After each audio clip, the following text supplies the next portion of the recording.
నేను రాసిన యజ్ఞేశ్వర శతకం సత్యవాణి గారికి విమానంలో ఇచ్చాను, మీరు చదవండి అని. ఆవిడ వాషింగ్టన్ DC వెళ్ళాక మొత్తం అంతా చదివేశారు. చదివేసి చాలా బాగుంది, దాంట్లో పద్యాలు కూడా ఏమన్నా రేపు అక్కడికి వచ్చినప్పుడు చెప్పండి అన్నారు. జ్వాలాతోరణం మీదే ఒక పద్యం రాశాను. దాంట్లో ఆ పద్యం: జ్వాలాతోరణ కాంతి పుంజములు వక్షంబున్ భుజస్కందముల్.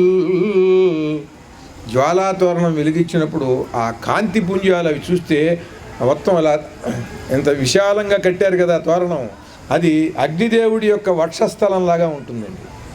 జ్వాలాతోరణ కాంతి పుంజములు వక్షంబున్ భుజస్కంధముల్. ఈ పక్కన ఒక పెద్ద జ్వాల ముద్దగా, ఈ పక్కన ఒక జ్వాల ముద్దగా, ఈ విశాలమైనటువంటి తోరణం ఇదంతా కూడా ఆయన భుజస్కంధాల్లాగా, ఆయన వక్షస్థలంలాగా కనిపిస్తూ ఉంటుంది. లోలంబౌ తెల్ల తెల్లనవు పొగయే చెల్లున్ క్రొత్త జంజంబనన్. ఆ తెల్లని పొగ అలా వెడుతుంటే ఆయన కొత్త జంజం వేసుకున్నట్టుగా ఉంటుంది అగ్నిదేవుడు. నీలంబున్ కనకా నీలంబున్ కనక నీలంబున్ కనకోజ్వలంబునవు నీ మోము సమ్మోహమవు.